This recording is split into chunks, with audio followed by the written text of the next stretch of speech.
After the assassination, Beverly was contacted at work by FBI agents who took her undeveloped film and promised to return it within 10 days. She has not seen it since. From the position that I was filming, I had the best shot of the assassination, and probably the only one that had a real good shot of the grassy knoll. And probably would be a lot of unanswered questions answered if my film could be found.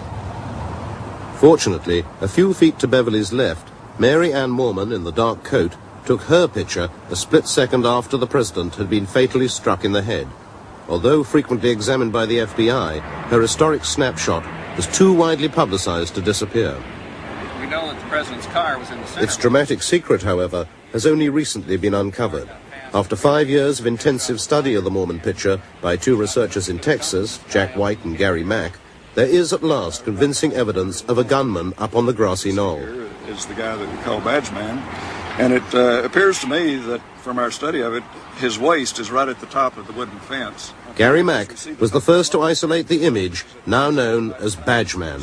What I was looking at, to a lot of people, might have just been like looking at an ink blot or something, and all of a sudden I started to see eyes and ears and forehead and hair, and little by little the pieces of this image started to make sense to me.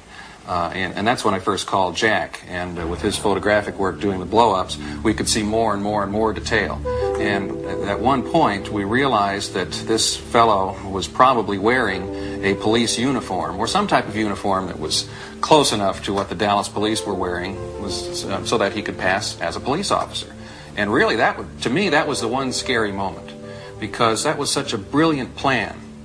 A police officer in that location, away from where people were watching, if anyone did see him, they wouldn't think anything about it, because there were police in that area, although nowhere near where we see this guy. So this guy was an imposter. And I got chills then, because that was the realization that this was a very cleverly, well thought out plan. You have to keep in mind that the Mary Moorman picture is about this size, and the area that we're dealing with is about a 1/4 inch square. So the area that Badge Man appears in is very tiny. And that's why the attempts to enhance it photographically have been very difficult over the years. This small area was the scene of an extraordinary encounter. Behind the picket fence, there is a car park, and in 1963, Gordon Arnold was a 22-year-old serviceman, just out of training camp and en route to a posting in Alaska. This is his first film interview. On that particular morning, what happened was I came downtown and I thought there was going to be a parade. So what I did was I parked my vehicle back here in this parking lot, and I intentionally walked to this particular corner because I wanted to take pictures of the parade off of the railroad bridge. Well, this is about as far as I got, because what happened is when I got my leg to about this position, a man came around the corner off the bridge, had a suit on, and he turned around and he told me that I wasn't going to be there. And I guess I was younger and more spunky at that time, because I told him, you and who else is going to keep me off the bridge? And he pulled out an identification card and he said, I'm with the CIA. And I said, well, that's enough muscle. I'll leave. So I turned around and I brought my leg back over like this. I walked down the fence line here about halfway. And I was looking over the fence to see if I could get a good shot of the parade. And he come back up and he told me, he says, I told you to get out of this area. And I said, okay. So I walked the complete length of the fence, got around on the other side. That's when I started to line up my frame so that I could take the picture of the parade. I had been panning shots through here so that I could get whatever was going to come down the street. And I saw that it was the President of the United States. And as I was panning down this direction, just as I got to about this position, a shot come right past my left ear. And that meant it would have had to come from this direction. And that's when I fell down. And to me, it seemed like a second shot was at least fired over my head. There's a bunch of report going on in this particular area at that time.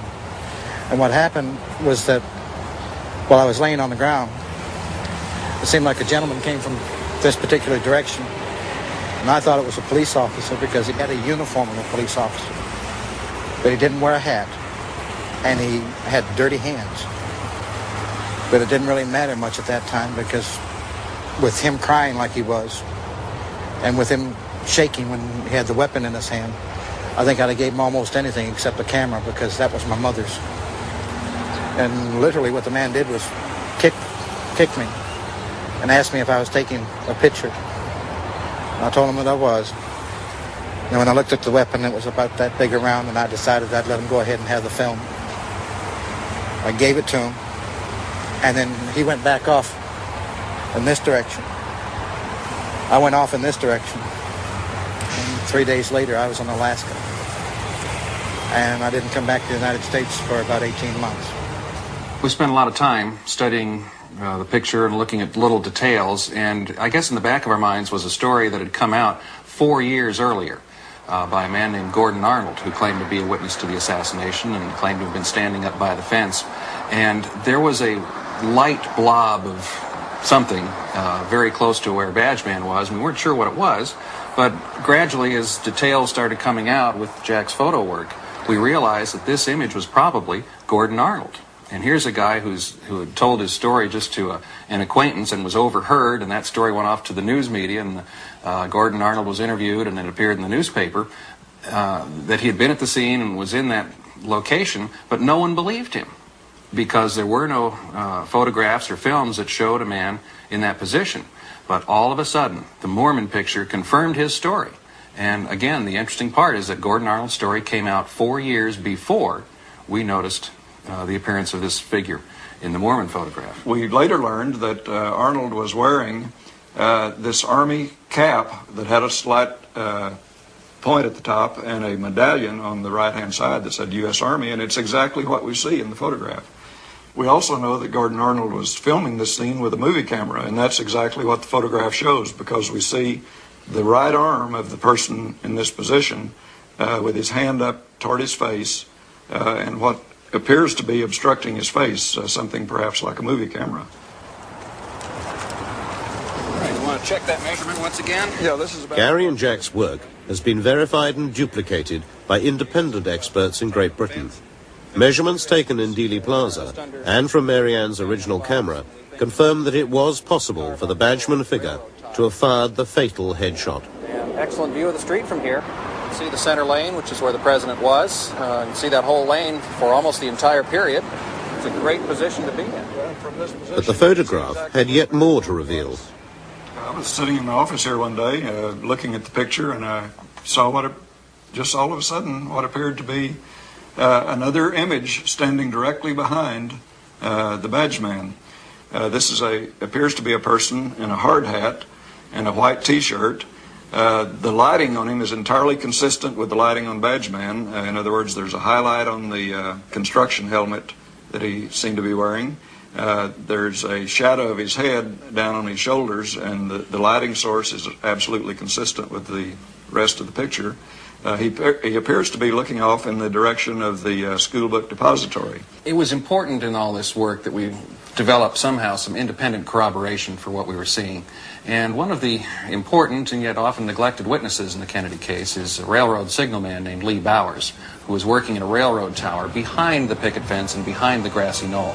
And he had a good view of the area where we see these figures. And he testified to the Warren Commission and told them that when Kennedy appeared in Dealey Plaza, there were two men behind the fence that he could see.